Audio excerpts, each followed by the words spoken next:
Hello everyone, कैसे हो सब कोई। जैसा कि तुम लोग अपना एम हाई सेट करके रखे हो कि इस बार मार्क्स फाड़ के लाना है, 90% अबव स्कोर करना है, जिस तरह से बार बार मेरे पास रिक्वेस्ट आ रही थी, तो अब आज आपके लिए आपको हेल्प करने के लिए क्या गया इकोनॉमिक्स का सजेशंस। इकोनॉमिक्स का suggestions based on past years trend, 2 marks and 5 marks वाले कैटेगरी के आपके जो क्वेश्चंस आते हैं उसका क्वेश्चंस विद काफी सारे क्वेश्चंस का सोल्यूशन, स्पेशल 2 मार्क्स वाले कैटेगरी का सोल्यूशंस आपके लिए इस वीडियो में लेके आया हूं। इस वीडियो को आप एंड तक जरूर से देख लेना। आई एम श्योर एग्जाम के प्रिपरेशंस में आपके बहुत हेल्प करेगा, एक रूट मैप डिसाइड करने में हेल्प करेगा दैट हमको किस तरह के क्वेश्चंस को कवर करना है ताकि काउंसिल का एक भी क्वेश्चन हमसे छूटे नहीं। क्लियर। इस वीडियो को भी अपने दोस्तों से, जैसे अपने पहले वीडियो को शेयर किया, शेयर जरूर से करना एंड कमेंट सेक्शन में कमेंट जरूर से दे देना कि आपको और कोई हेल्प चाहिए, कोई भी चीज का नोट्स चाहिए, आप मुझे जरूर से बता देना।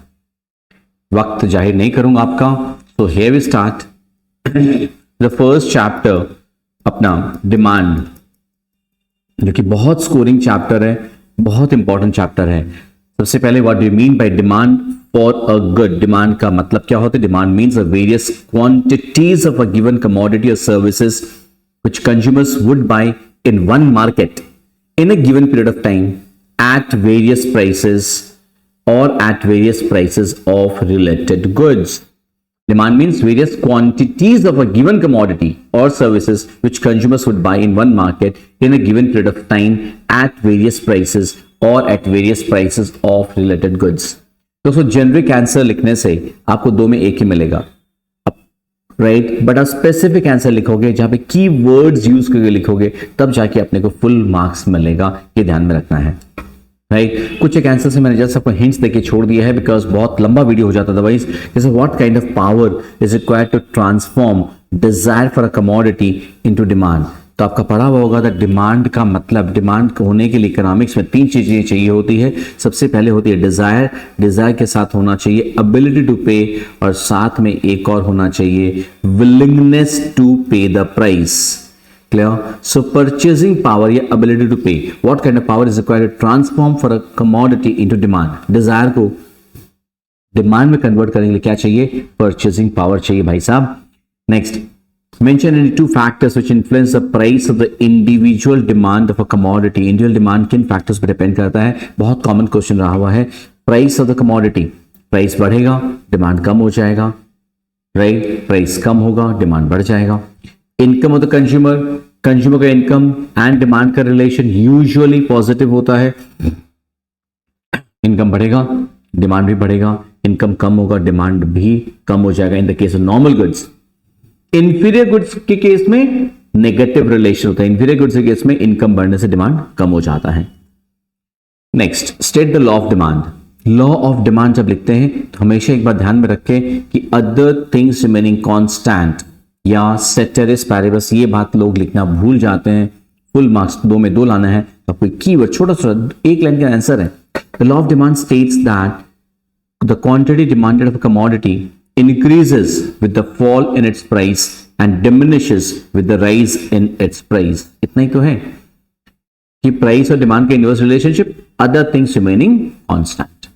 इन्वर्टेड कॉमर्स में मत दिया करो। इन्वर्टेड कॉमर्स में देने का मतलब होता है फिर जिस किसी राइटर का डेफिनेशन वर्ड टू वर्ड आना चाहिए। इन्वर्टेड कॉमर्स मत दो आप, तो भी आपको 2 में 2 पूरा मिलेगा। Next, what are the 2 components of price effect? Price effect is equal to the sum total of income effect and substitution effect. What is meant by inferior goods? Inferior goods बताए थे, inferior goods are those goods, अब explain किए थे, for which the income effect is negative. ऐसे goods का demand decrease हो जाता है जब कंज्यूमर का इनकम इंक्रीज होता है and vice versa. Clear. Next, so अब ये पोर्शन आप चाहो तो 2 मार्क्स से क्वेश्चंस ऑमिट भी कर सकते, बिकॉज अगेन रिपीट हो रहा है, कोई दिक्कत नहीं है। Clear. Next, mention any 2 exceptions to law of demand. Exception law of demand मतलब जब लॉ ऑफ डिमांड उल्टा वर्क करता है, प्राइस कम हो रहा है तो डिमांड भी कम हो जाता है, प्राइस बढ़ने से डिमांड बढ़ जाता है। ऐसा होता है जब जिफन गुड्स होता है, जिफन गुड्स के केस में भी होता है। फियर ऑफ शॉर्टेजेस, स्पेकुलेशन, इससे बहुत से पॉइंट्स किए हुए, कोई भी 2 एक्सेप्शन आपको देना है। और जिफन गुड्स, जिफन गुड्स तो रॉबर्ट जिफन के नाम से रखा गया है। They are special type of inferior goods, ये कीवर्ड्स है, special type of inferior goods. उसके बाद in these the case of Japan goods, the relation between the price of commodity and its demand is positive. Price बढ़ता है, demand भी बढ़ता है, price कम होता है, डिमांड भी कम होता है। ये भी एक्सेप्शन में है, exception to law of demand पूछे आप Japan goods पे लिख सकते हो। नेक्स्ट टॉपिक, ये आपके डिमांड से बेसिकली ये इस बार के लिए इंपॉर्टेंट क्वेश्चन है। Elasticity of demand, elasticity demand के केस में for what kind of goods the demand is elastic? Elastic demand का मतलब जब इलास्टिसिटी ग्रेटर देन 1 होती है, इलास्टिसिटी ग्रेटर देन 1, ये होता है in the case of luxurious goods. तो साथ साथ को पता होना चाहिए कि इन इलास्टिक डिमांड मतलब लेस देन 1 किसके केस में होती है? In the case of necessity goods, necessities of life, right, उनके केस में, नेसेसरी गुड्स के केस में elastic demand is less then 1। What is meant by perfectly inelastic demand? Perfectly inelastic demand का मतलब दोस्तों कब होता है? जब डिमांड में कोई चेंज नहीं होगा, भले ही प्राइस में कितना भी चेंज आ जाए। परफेक्टली इनइलास्टिक डिमांड कर्व का शेप ऐसा होता है। जब भी आप डायग्राम ड्रॉ करें, आपको मेंशन करना होता है कहाँ क्या मेजर कर रहे हैं। वो एक एक्सेस क्वांटिटी मेजर कर रहे हैं, यहाँ पे आप प्राइस मेजर कर रहे हैं। प्राइस पहले ओपी था तो भी डिमांड ओक्यू था, प्राइस बढ़ के OP1 हो गया तो भी डिमांड OQ ही है। The demand for a commodity is perfectly inelastic when there is no change in the quantity of the commodity demanded whatever be the changes in its price. In this case the elasticity demand is equals to 0, E is equals to 0 होता है in the case of perfectly inelastic demand. अपने जेटी में जब आप classes कर रहे थे रेगुलरली, ये पूरी चीजें एक्सप्लेन की हुई है। आपके ऐप में भी सारे वीडियोस अवेलेबल है। जेटी का नोट्स का बुक आपके पास जो है उसमें भी सब कुछ मेंशन्ड है। स्टिल यहाँ पे 2 मार्क्स वाले आंसर्स मैंने आपके लिए अच्छे से पोस्ट कर दिए हैं। Define income elasticity of demand. Income elasticity of demand, changes in income and changes in demand को मेजर करता है। Percentage change in the amount demanded of a commodity as a result of a given percentage change in income. Make sure percentage word आना जरूरी है। Percentage change in demand as a result of a percentage change in income. Percentage change आना जरूरी है। Percentage change in quantity demanded divided by percentage change in income. Here other factors remaining constant. That is income elasticity of demand. Clear? Next, what will be the shape of the demand curve if the price elasticity of demand is infinity? Price elasticity of demand अगर infinite है तो demand का shape कैसा होगा? तो उसका shape कैसा होगा? Horizontal, parallel to the x-axis, that is, बस आपको यहाँ पे प्राइस, यहाँ पे क्वांटिटी और यहाँ पे 2 चेंजेस दिखा देना है कि क्वांटिटी कुछ भी चेंज हो जाए, प्राइस सेम, मतलब at the same price demand कम बेसी कुछ भी हो सकता है, infinity. Clear? Cross elasticity of demand किसे कहते हैं? Cross elasticity of demand is percentage change in quantity demanded of से commodity A divided by percentage change in price of B. जब ए और बी related goods है, that is they are substitute or they are complementary goods. They are related goods. Related goods का मतलब they are either substitute goods or they are complementary goods. तो cross elastic demand is percentage change in quantity demanded of A divided by percentage change in quantity in price of B. Similarly, price elasticity of demand का definition, price elasticity of demand का definition percentage change in demand divided by percentage change in price. जिस commodity का price का बात कर रहे हैं उसी commodity का demand same, percentage change in demand divided by percentage change in price. That is called price elasticity of demand. Clear? The price as demand is the rate or the ratio of the percentage change in quantity demanded followed by percentage change in its price. The price elasticity of demand is nothing but the responsiveness of demand towards its price. और ये formula इतना से देने में 2 marks पूरा आपके जेब में।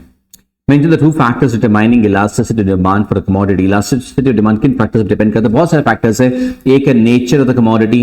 नेचर ऑफ कमोडिटी अभी ऑलरेडी हम लोग एक्सप्लेन कर दिए कि लग्जरी गुड्स अगर होगा तो elasticity greater than 1, necessary goods होगा तो less than 1।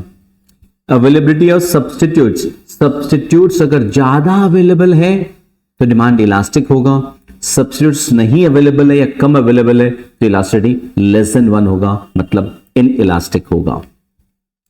Demand and elastic demand की वीडियोस ऑलरेडी यूट्यूब पे भी हैं हमारे, पूरे लॉन्ग वीडियोस, आप वो भी देख सकते हो। थ्योरी ऑफ प्रोडक्शन का वीडियो भी आपके लिए चैनल पे डाला हुआ है, राइट? इकोनॉमिक्स वाले फोल्डर में प्लेलिस्ट में मिल जाएगा आपको। उससे 5 मार्क्स का क्वेश्चन इस बार के लिए क्या क्या इंपॉर्टेंट है? Discuss the relation between AP and MP, average product and marginal product का रिलेशन, जो कि बहुत इंपॉर्टेंट है। Explain the law of variable proportions. Law of variable proportion को laws of returns to factor भी बोलते हैं, दूसरा नाम से भी आ जाए, घबराना मत। Law of returns to factor, और इसको शॉर्ट रन प्रोडक्शन फंक्शन भी बोलते हैं, शॉर्ट रन प्रोडक्शन फंक्शन भी बोलते हैं। क्लियर? नेक्स्ट, इसका वीडियो YouTube पे अवेलेबल है। इसको आज के इस वीडियो में इसको मैं कवर अप नहीं कर रहा हूं, 5 मार्क्स के क्वेश्चंस को बहुत लेंदी हो जाता है, जैसा मैंने पहले बताया आपको। What are types of internal economies which arise as a result of large scale production. Large scale production के चलते बहुत सारे एडवांटेजेस, बहुत सारे बेनिफिट्स होते हैं जो किसी फर्म को इंटरनली मिलते हैं। टेक्निकल इकोनॉमीज है, फाइनेंशियल इकोनॉमीज है, मार्केटिंग इकोनॉमीज है, इकोनॉमीज ऑफ रिसर्च है, उन सबको आपको एक्सप्लेन करके लिखना है। Relation between AP, MP and TP in the 3 stages of production process, वही लॉ ऑफ वेरिएबल प्रोपोर्शन की जो तीनों स्टेज होती है, stage of increasing returns, diminishing returns and negative returns, ये तीनों में एपी, एमपी एंड टीपी का क्या रिलेशन होता है? जैसे एपी एंड एमपी का रिलेशन या फिर एपी, एमपी, टीपी तीनों का रिलेशन, ये इस बार के लिए बेहद इंपॉर्टेंट क्वेश्चन है। Explain the laws of returns to scale. Laws of returns to scale long run production function है, राइट? लॉन्ग रन में 3 stage, increasing returns, constant returns and diminishing returns, उन स्टेजेस को एक्सप्लेन करना है with an illustration. इसमें diagram नहीं दें तो भी चलता है, लेकिन लॉ ऑफ वेरिएबल प्रोपोर्शन जब पूछेगा तो उसमें एजम्पशंस भी देना है आपको, डायग्राम के साथ एक्सप्लेन करना है, तब जाके 5 में 5 मिलेगा, ध्यान में रखना। डायग्राम के साथ साथ अगर आप टेबल देकर भी करते हैं, जो कि मेरे वीडियो में ऑलरेडी दिया हुआ है, नोट्स में दिया हुआ है आपके, वो जरूर से देख लेना। Next, cost of production. Cost of production से 2 मार्क्स का क्वेश्चन आता है अपने कॉस्ट ऑफ प्रोडक्शन वाले में। बहुत simple questions. 2 examples of firms variable cost of production. Variable cost and fixed cost का डिफरेंस सिर्फ शॉर्ट रन में होता है दोस्तों। Variable cost, wages to workers, cost of materials, raw material, ये सब, लेकिन सैलरी नहीं, बड़ा बड़ा अक्षर में लिखा हूं। Wages is a variable cost but salary is a fixed cost. Wages होता है जो कि हमारे प्रोडक्शन कम बेसी हो सकता है, बट सैलरी हमारे परमानेंट स्टाफ को देते हैं, सैलरी का प्रोडक्शन कोई लिंक नहीं है, salary is a fixed cost of production. इसे देखोगे क्वेश्चन नंबर 3 में, 2 examples of fixed cost of production, rent, salary, ये सब, राइट? अक्सर बहुत गलती लोग क्या करते हैं मालूम है, वेरिएबल कॉस्ट के एग्जांपल में लोग सैलरी लिख देते हैं, तो वहां पे 1 नंबर बिना मतलब को चला जा रहा है आपका। What is meant by fixed cost of a firm? Fixed cost वो एक्सपेंसेस जो प्रोडक्शन के साथ वेरी नहीं करते हैं, प्रोडक्शन कम हो या बेसी हो, वो खर्चा उतना ही लगेगा, राइट? एग्जांपल्स आपको दिया हुआ है, रेंट, सैलरी, ये सब। उसके बाद marginal cost of production. Marginal cost, marginal word economics में बहुत प्यारा वर्ड है, बहुत कॉमन वर्ड है, additional. Marginal cost is additional cost incurred to produce 1 additional unit of the commodity. Commodity के एक एक्स्ट्रा यूनिट को बनाने का एक्स्ट्रा जो खर्चा लगता है, that is called marginal cost.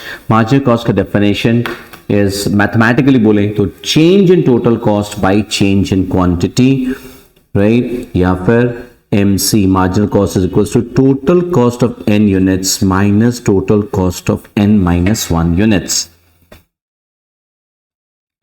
जैसे थ्योरी ऑफ प्रोडक्शन में एपी और एमपी का रिलेशन इंपॉर्टेंट है, वैसे कॉस्ट के चैप्टर में relation between AC and MC का बहुत इंपॉर्टेंट है, एंड विथ डायग्राम आपको सब्स्टिट्यूट करना चाहिए आंसर को, ताकि एग्जामिनर के ऊपर में अच्छा इंप्रेशन जाए, अच्छा मार्क्स मिले आपको। Clear? So AC and MC का जब डायग्राम ड्रॉ करते हैं पता होना चाहिए AC यू शेप्ड होता है, MC भी यू शेप्ड होता है, लेकिन जब AC और MC कर्व जब ड्रॉ करते हैं ये ध्यान में रखना होता है कि उनका रिलेशन में दोनों जब फॉल कर रहा है, स्टार्टिंग में जब आउटपुट इंक्रीज होता है दोनों फॉल करता है, लेकिन दोनों जब फॉल करता है then MC is less than AC। Clear? दोनों जब फॉल करता है then MC is less than AC। ये डायग्राम ध्यान में रखना बिकॉज MCQs को भी सॉल्व करने में बहुत काम आता है ये। AC के मिनिमम पॉइंट पे, AC का जहां मिनिमम पॉइंट होता है वहां MC उसको कट करता है नीचे से। That is the minimum point of AC, MC is equals to AC। And उसके बाद और जब हम लोग प्रोडक्शन को बढ़ाते हैं दोनों इंक्रीज करता है, both are increasing and when increasing then MC is greater than AC, MC is greater than AC। Clear? यही रिलेशन एक्सप्लेन किया हुआ है। एक दोस्तों ये वाला आंसर कि discuss the shape of AFC curve, average fixed cost curve, average variable cost curve, total fixed cost curve, TVC curve, बेहद इंपॉर्टेंट है। बस इतना सा क्वेश्चन कर लेते हैं, आपका कॉस्ट का चैप्टर पूरा कंप्लीट। आपको ध्यान में होना चाहिए एवरेज फिक्स्ड कॉस्ट कर्व का शेप, AFC कर्व का shape is a rectangular hyperbola. Downward sloping होता है, रेक्टेंगुलर हाइपरबोला होता है। क्लियर? AFC कर्व का shape. ABC curve is U-shaped, average variable cost curve is U-shaped. Clear? Total fixed cost TFC का shape is a straight line, horizontal straight line parallel to the output axis के parallel रहता है, तो ये total fixed cost remains fixed at all levels of output। and TVC का shape, TVC is inverted S, total variable cost curve का shape inverted S kind of होता है। total variable cost is inverted S, starts from origin, बढ़ते रहेगा but बढ़ने का rate उसका कम बेसी होता है because of law of variable proportion. Cost का वैसे एक चैप्टर का यूट्यूब पे वीडियो है आपके लिए, आप वो देख सकते हो। क्लियर? नेक्स्ट चैप्टर आपका रेवेन्यू, इस चैप्टर से 2 मार्क्स का क्वेश्चन आता है। Define average revenue from average revenue. AR is actually nothing but price. AR is a price per unit revenue from the sale of a commodity. कैसे derive करते हैं? Total revenue divided by quantity. दोस्तों total revenue is nothing but price into quantity. तो इसीलिए AR को जब TR by Q करते हैं तो क्या होगा? P into Q divided by Q। इसका मतलब क्या है? Q कट गया तो AR is nothing but market price के बराबर। AR is nothing but price of the commodity. But इतना सा 2 मार्क्स आंसर में डिफाइन AR जब पूछेगा लिखने से नहीं होगा, थोड़ा सा एक्सपैंड करना होगा। It is calculated by dividing total revenue by total quantity. Clear? What is mean marginal revenue? Marginal word again additional, मतलब एक एक्स्ट्रा यूनिट ऑफ कमोडिटी को सेल करके एक्स्ट्रा जो रेवेन्यू मिलता है that is called marginal revenue. Additional revenue earn by selling an additional unit of the commodity. Clear? तो MR के लिए जब आप लिखोगे तो ये भी साथ में लिख सकते हो, MR is equals to TRN total in of N units minus TRN minus 1, और इसका एक और फॉर्मूला आप लिख सकते हो that is change in TR divided by change in quantity. तो समझ लिखने का ना एनफ टाइम है, 3 घंटा का पेपर आराम से आपका 2 घंटा 2.5 घंटा 2.25 घंटा में कंप्लीट हो जाता है। तो अगर आप सब्सटेंस पूरा दे रहे, कंटेंट पूरा, तो एग्जामिनर बाउंड है फुल मार्क्स देने के लिए। पेपर जल्दी कंप्लीट करके आप क्या कर लेंगे? कंप्लीट सब्सटेंस दीजिए, ताकि बेटा तू काट कहां से काटेगा, चैलेंज थ्रो करके एग्जामिनर की कि बेटा इस बार नंबर कहां काटेगा तुम। Next, prove that MR of a firm MR equals to 0 if magnitude of price elasticity demand is unity। तो ये आंसर कई बार लोग गलत कर देते हैं। ये किस पे डिपेंड करता पता है? MR, AR and elasticity demand के मैथमेटिकल रिलेशन पे। तो क्या है ना, we know that MR is equals to AR into 1 minus 1 by elasticity of demand। Clear, ऐसे एक्सप्लेन करना है। इलास्टिसिटी क्या बोला है, 0 है, सॉरी 1 है। इलास्टिसिटी इज यूनिटी मतलब 1। इसका मतलब क्या होगा कि mr is equals to AR into 1 माइनस 1 बाई 1। 1 माइनस 1 बाई 1 का मतलब क्या हो गया, 0 हो गया। Therefore mr is equals to AR into, ये तो 0 हो गया पूरा, और AR into 0 is 0। Elasticity of demand जब इक्वल्स टू 1 होता है तो mr is 0। Again elasticity of demand जब ग्रेटर देन 1 होता है then mr is positive. Clear, so elastic demand अगर ग्रेटर देन 1 होता है तो mr के value will be positive, and अगर वो लेस देन 1 होता है तो mr का value would be negative based upon this formula. Clear, if price is variable, price अगर चेंज होता है, how mr and AR are related, तो प्राइस चेंज कौन से मार्केट में होता है आपको पता होना चाहिए, that is under imperfect competition. Imperfect competition का मतलब मोनोपोली, मोनोपोलिस्टिक कंपटीशन, ये सब मार्केट में प्राइस चेंज होता है। ये सब में क्या होता है, how price AR and MR are related. तो AR और MR कैसे रिलेटेड होता है, इनमें AR and MR both are downward sloping, downward sloping होता है। एंड आपको ये डायग्राम ड्रॉ करना है, दे आर डाउनवर्ड स्लोपिंग है, and MR is less than AR। Right, GT वाले मैथ में आपके पास ये सबका आंसर्स पूरा थरोली डिस्कस किया हुआ है। Right, in case price is fixed, how AR and MR are related. Price fixed कौन से मार्केट में रहता है, that is under perfect competition. Perfect competition में प्राइस फिक्स्ड रहता है। AR एंड MR का रिलेशन परफेक्ट कंपटीशन में कैसा होता है, they are equal to each other. AR MR curve is a horizontal straight line parallel to the x axis. दोनों coincide करते हैं, दोनों इक्वल होते हैं। क्यों इक्वल होते हैं, क्योंकि प्राइस रिमेन्स फिक्स्ड। क्यों price remains fixed, because firms are price takers. तो इन वर्ड्स को ध्यान से सुन लो तो आपका एमसीक्यू भी पूरा कवर हो जाएगा। नेक्स्ट, इसके बाद अपना नेक्स्ट क्वेश्चन, परफेक्ट कंपटीशन से 5 मार्क्स का क्वेश्चन है, जिसका एक पूरा वीडियो ऐप यूट्यूब पे अवेलेबल है। Mention the characteristics of perfectly competitive market, straight away theory question है।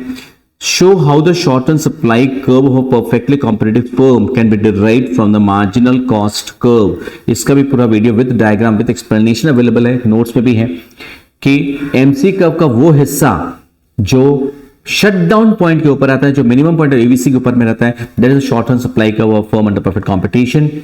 Clear, show with the help of diagram how price in the perfectly competitive market is affected when the aggregate demand increases, aggregate supply remaining the same. ये अभी आपको एक बार के लिए explain कर देते हैं पूरा विद डायग्राम, सो दैट अगर आप एग्जाम में आंसर को फ्रेम कर सकते हैं।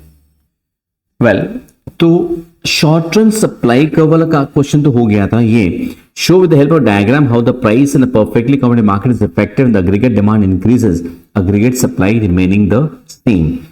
इसका मैं आपको डायग्राम वाला पार्ट दिखा दे रहा हूं, बिकॉज ये हमारे नोट्स में भी कवर्ड नहीं था। इसको जरूर से देख लेना।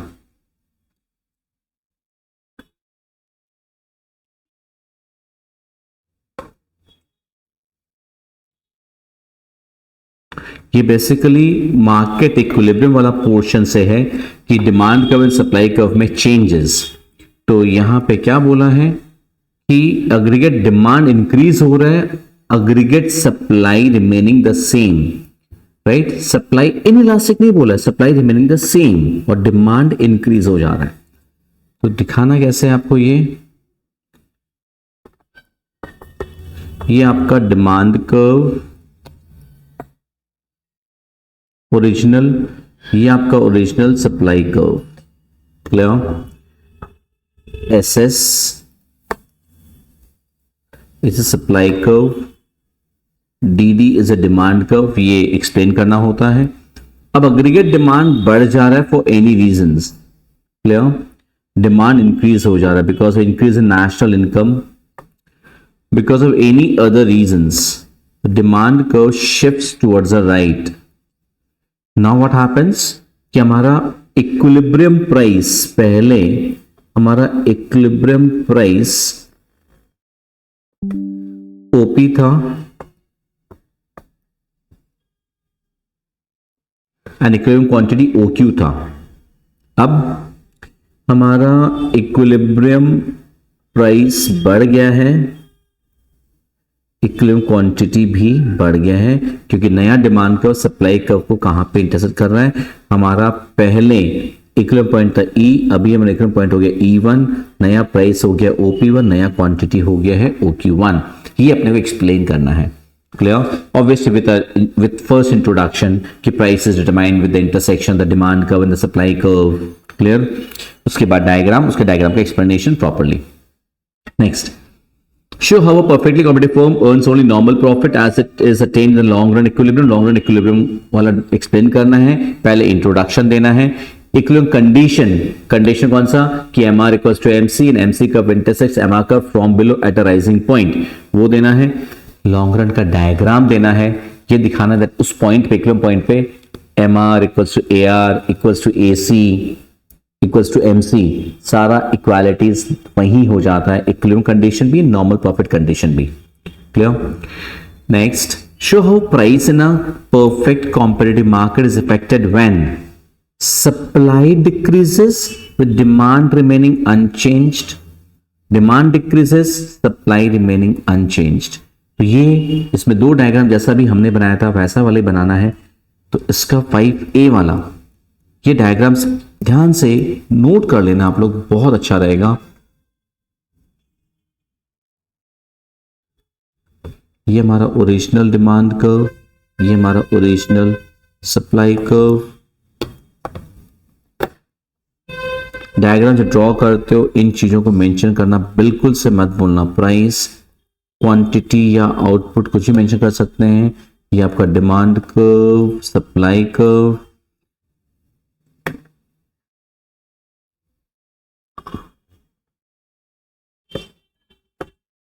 इक्विलिब्रियम प्राइस, इक्विलिब्रियम क्वांटिटी, ये हमारा इक्विलिब्रियम पॉइंट। अब 5A में क्या बोला है? सप्लाई डिक्रीज कर रहा है, सप्लाई डिक्रीज कर रहा है। दोस्तों सप्लाई जब डिक्रीज होती है ना तो सप्लाई का ऊपर की तरफ शिफ्ट हो जाता है। क्लियर? तो नया सप्लाई कर्व हमारा हो गया S1। ठीक है, इंट्रोडक्शन देना है, ये डायग्राम देना है, डायग्राम को एक्सप्लेन करना है। फुल मार्क्स आपके जेब में, आपके मार्कशीट में।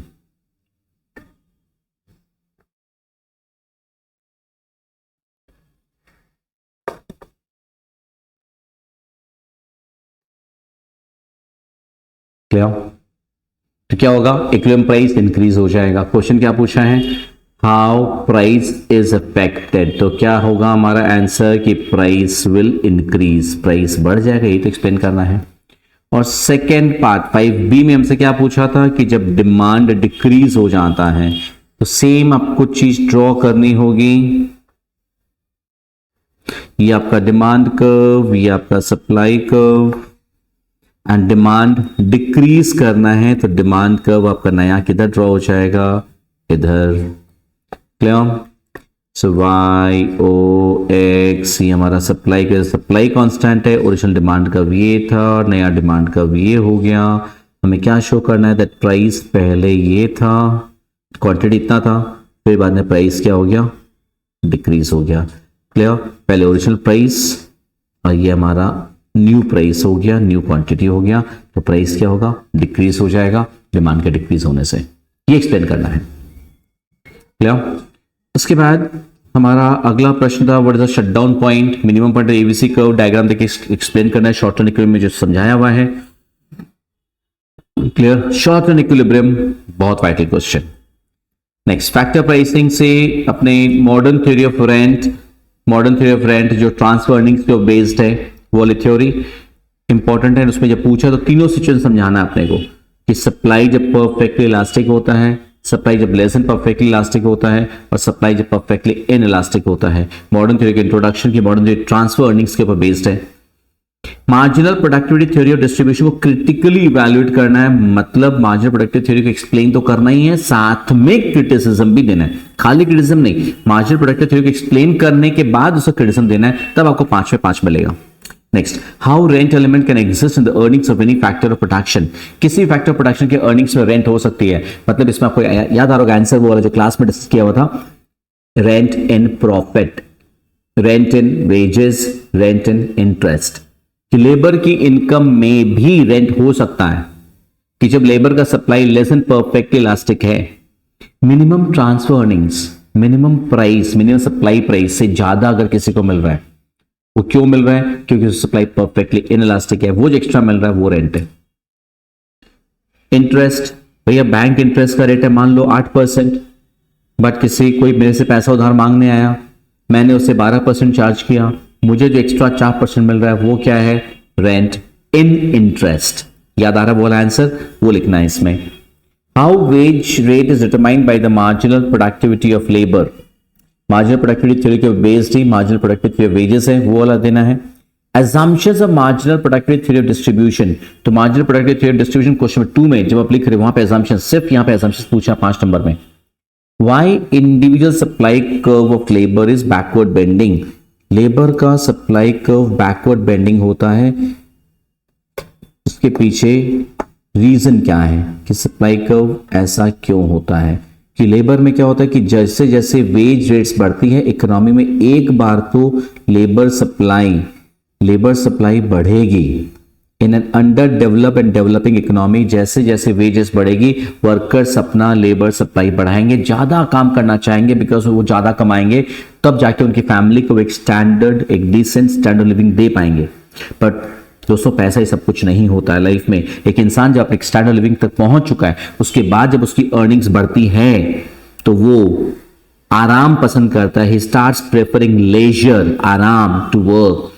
आज की डेट में डेवलप्ड नेशंस में 5 डेज वर्किंग है, क्यों? क्योंकि वहां पे लोगों का एक स्टैंडर्ड लिविंग अचीव हो चुका है, अब आराम चाहिए, 2 दिन वो आराम करना चाहते हैं, हाँ है ना। वहां पे 8 घंटा ही वर्किंग आवर्स है, कहीं उससे भी कम है, क्यों? क्योंकि जितना कमाना उतना अगर हम 6 घंटा में कमा ले रहे हैं, वैसे तो कमाने का कोई अंत नहीं है, पर जब एक स्टैंडर्ड लिविंग हम अचीव कर चुके हैं और ज्यादा जब मैं कमाऊंगा तब मैं आराम पसंद करना चाहूंगा, मैं अपनी फैमिली को टाइम देना चाहूंगा। इसीलिए वेज किसी इकोनॉमी में जब एक सर्टेन लेवल से ज्यादा बढ़ जाती है तब लेबर सप्लाई फॉल करना शुरू कर देता है, and hence the supply of labour is backward bending.